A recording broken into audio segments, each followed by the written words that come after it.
no God. Stamp eternity on my eyeballs. Why didn't I have a word? Because there was no sign of anguish. Não me diga que essa geração é extravagante. Ser extravagante é ser como Estevão. Not to be like the world, and not to be like the great majority of American Christians, but to be like Jesus Christ.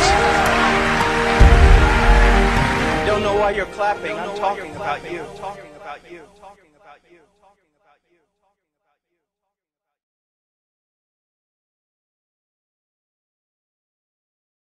Verso 6. Então não ficaria confundido, atentando eu para todos os teus mandamentos. Então, primeiro, a palavra me faz bem-aventurado, me faz feliz, me faz ter sucesso. Segundo, minha oração deve ser para que eu a observe diariamente e aplique no meu conceito diário de vida. Terceiro, a palavra me livra da confusão. Nós estamos vivendo todo tipo de espécie de confusões. Nós vivemos num mundo confuso. Leis que eram, agora não são. Verdades que eram, agora não são. Mudança e inversão de valores, confundindo famílias, pais e mães, profissionais. Vivemos num tempo de confusão. Mas para nós cristãos, nenhuma outra coisa tem sido motivo de tanta confusão quanto a confusão doutrinária. Nós estamos vivendo um tempo de uma descaracterização, de uma perda da identidade doutrinária na igreja. As pessoas não sabem simplesmente o que crer. Há uma mistura de pentecostal com reformado, tradicional com liberal. As pessoas simplesmente não sabem o que crer. Elas estão confusas. O advento da internet, do YouTube, livros e mais livros publicados, as pessoas leem de tudo. Leem autores que se contrapõem, leem autores que se divergem entre si, leem autores que são inimigos uns dos outros, mas essas pessoas consomem ambas as doutrinas. Porque a nossa igreja, principalmente a brasileira, ela não tem muita história, ela não tem fundamento, ela não tem espinha e coluna vertebral. Então ela absorve tudo quanto é tipo de movimento, trazendo confusão à membresia. Então a pessoa não sabe no que crê. Mas o salmista dá um segredo. Ele diz aqui: então eu não ficarei confuso. Qual é a forma de eu não ficar confuso? Atentando eu para os seus mandamentos. A maioria das pessoas que fica confusa é que tem um conhecimento superficial da fé, do evangelho e da palavra. Então, levada pela astúcia de falsos líderes, ou de uma pregação, ou de um livro, ou de um evangelho distorcido, ela se confunde.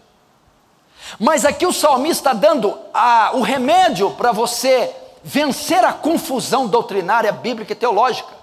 Você precisa conhecer bem a verdade, porque aí você não cai em nenhuma mentira. Você precisa se saturar da palavra. Muitas pessoas, a maioria das pessoas que estão confusas, é porque tem um conhecimento superficial.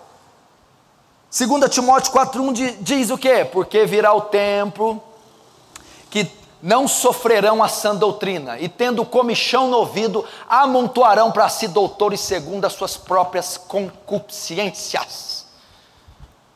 As pessoas vão ser levadas por ventos de doutrina, por engano, por doutores segundo a sua lei, porque têm um conhecimento débil, ficarão confusas, inverterão a verdade e seguirão falsos líderes.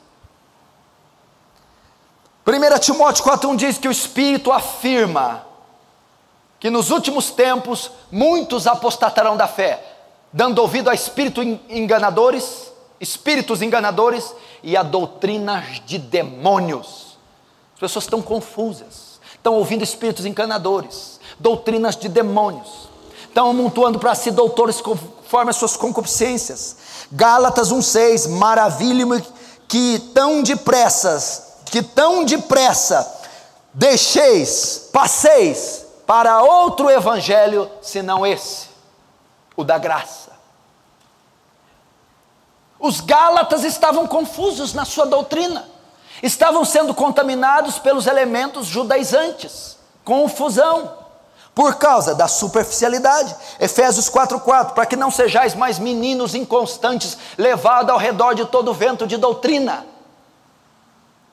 Então você vê vários aspectos que a Bíblia já adverte de confusão bíblica, teológica, falsos mestres, doutrina distorcida, as pessoas confusas quanto ao que crê. A confusão já fazia parte da época apostólica, a distorção, as heresias e a confusão. Mas o salmista está dando aqui a saída para você não se confundir, para você ter sua fé bem embasada, bem alicerçada e saber muito bem no que crê, ter convicção no que crê. Como? Saturando-se das Escrituras, da palavra de Deus, não de formas alternativas, de literatura extra-bíblica, mas da própria Escritura. Se você notar, os Gálatas, bem como os outros aqui na era apostólica, eles se perdiam, porque o conhecimento deles ainda era superficial. Paulo chama de meninos inconstantes, leite, pouco conhecimento, superficial, débil. Então esse tipo de cristão tem a tendência de ser enganado, de ser confundido mais facilmente. E o segredo, Davi está dizendo, eu não serei confundido, eu não ficarei confundido. Por quê? Porque eu me atento, eu estudo, eu me aprofundo na palavra. Se você notar, os grandes homens e teólogos do passado eram convictos no que eles afirmavam. Por quê? Eram tremendos possuidores de conhecimento bíblico. Então eles tinham convicção do que eles falavam. Verso 7,